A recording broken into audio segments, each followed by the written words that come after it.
Hey guys, how's it going?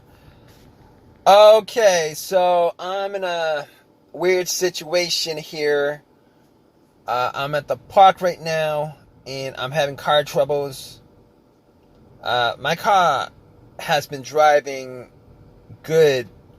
I mean, I haven't had any issues with it. Not today, not for the last couple of weeks. Not for the last couple of months. It's been good for a while. All right, last time I changed my battery was maybe like 6 months ago. Changed my alternator a year and a half ago.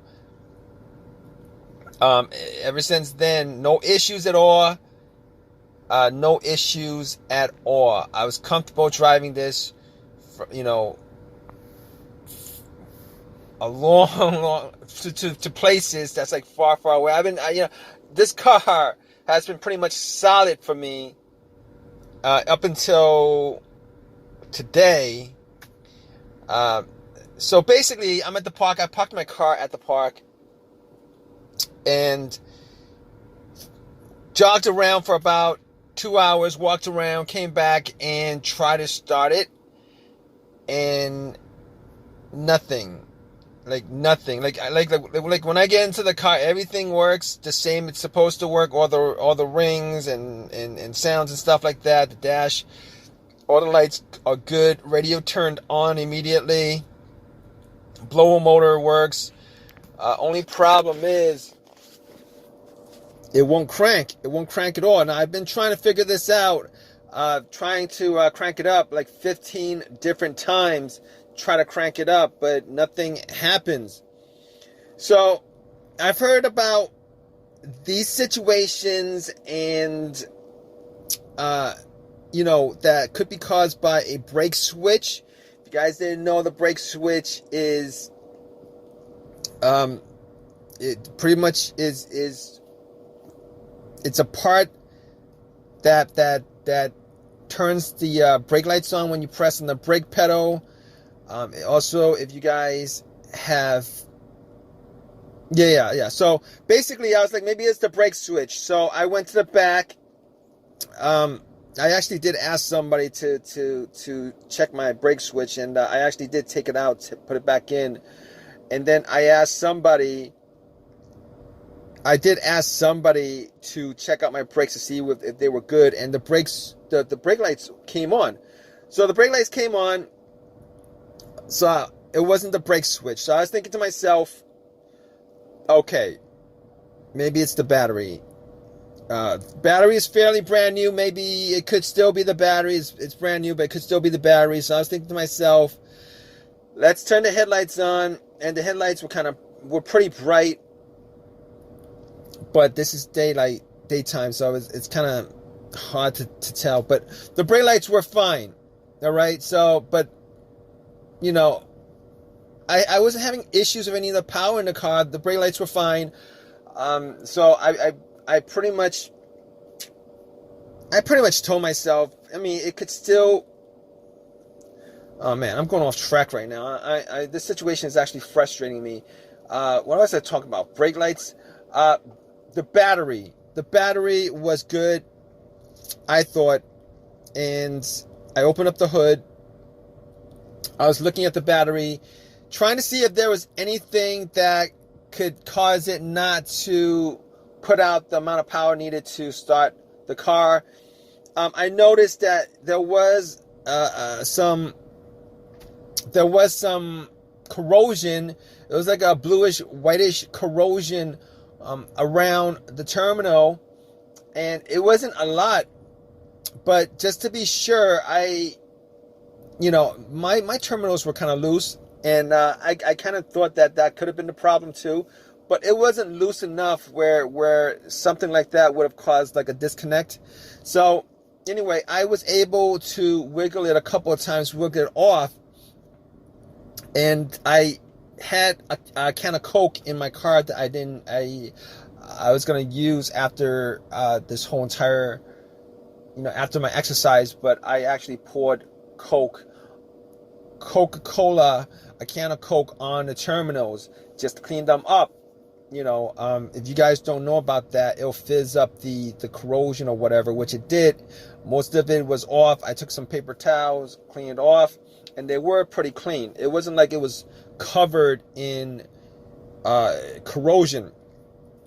So I popped it back on the battery, and I tried to turn it back on a couple of times, and it did the same thing. Nothing happened. So basically, at that point, I was thinking to myself, if anything, it's not the battery right now. So it's not an issue with the connections to the battery. So I was like, okay, I'm gonna ask somebody to give me a jump. I did actually have somebody around, which guy asked me whether I needed any help because I had my hood up, and asked for a jump. And jumped it. Nothing happened. Okay, so basically the first time nothing happened. So I waited about not 5 minutes. I waited a couple of minutes, for it to charge the battery, just in case the battery was pretty low, and then tried to turn it on, and nothing happened. At that point, I knew it wasn't the battery at that point, and on top of that, I could actually rule out the alternator, which I ruled out anyway because the car didn't die out while it was on, which happens most of the time when you have alternator issues. And the reason why I ruled out the alternator is if the alternator was bad and it ran the battery down, and your battery was dead and you can't start your car, a rare occasion that would happen the way, where your car would be, your car would die out at the time parking. But as soon as you get a jumper cable on there, if it was a bad alternator, you would be able to start the car. But once you take the cables off, your car would die out because the alternator was bad. It wouldn't be charging it. But that wasn't the situation that occurred. Fine. All right. I could rule out a couple of things. I could rule out the battery. I could rule out the alternator. Now, here's the thing about it. I was looking at the negative, and I've known that a negative wire that's grounded or broken off or could actually cause a bad grounding situation where it won't get enough juice to start the car. But I was looking around at following the negative line from the battery to normally the negative line is grounded to the car, and I saw that it wasn't, there was no corrosion. It was grounded good. It wasn't cut. So I was like, okay, it's not the ground wire. It's not the ground wire. Rule that out. It's not the battery. I could rule that out. It's not the alternator. I could rule that out. So basically, I could rule all those things out at this point. Now, here's the thing about it.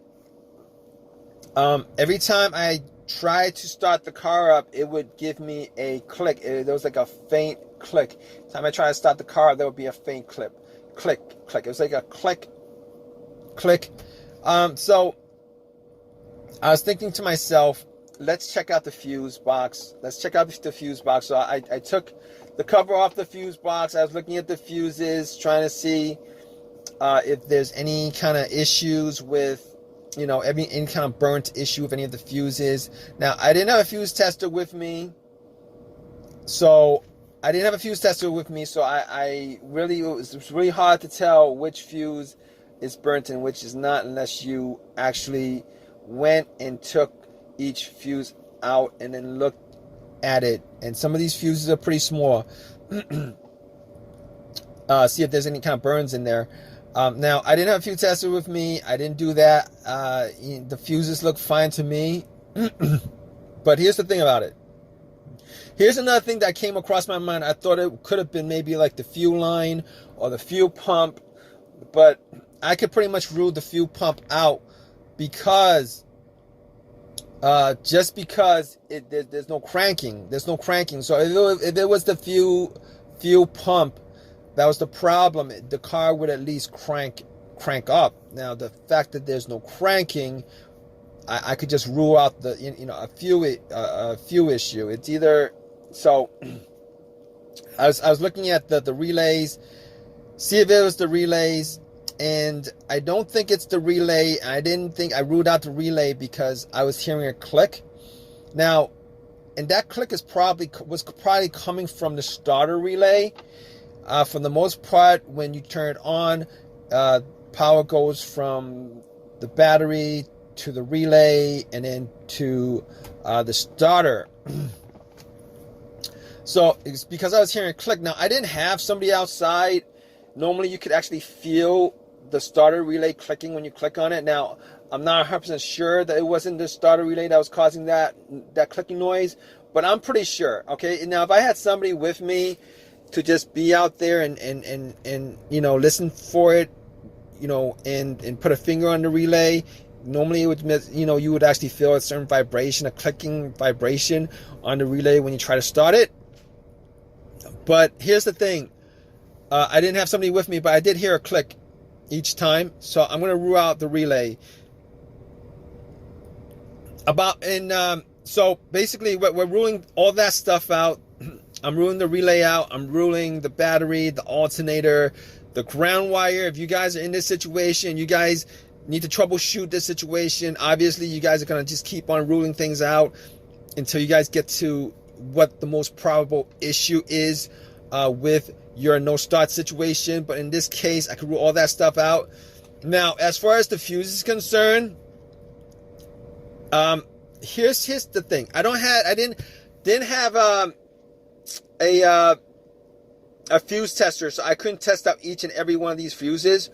So I was thinking to myself, okay, the situations that I've had previously where there were fuse issues, I will say that there were two times where I had fuses cause my car not to start. Now, it wasn't on this car, it was on previous vehicles that I've had before. So one of those situations was, I believe it was a Honda that I had, where there was a main fuse that connected the battery cable to the fuse box. Now, Honda likes to have these main fuses. I think Nissan used to like to have these main fuses. So basically, that situation was like this, all right?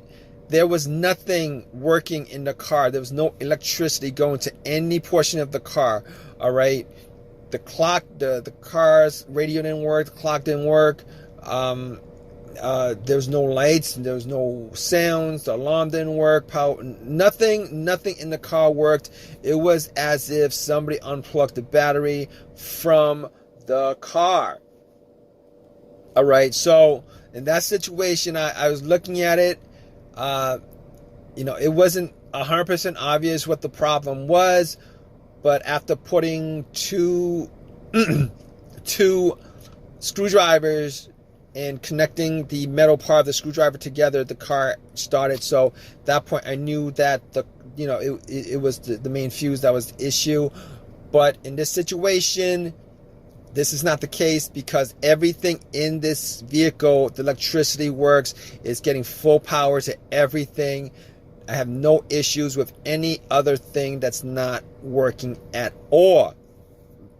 Okay, so it's not that fuse issue that's the problem. I could rule that out.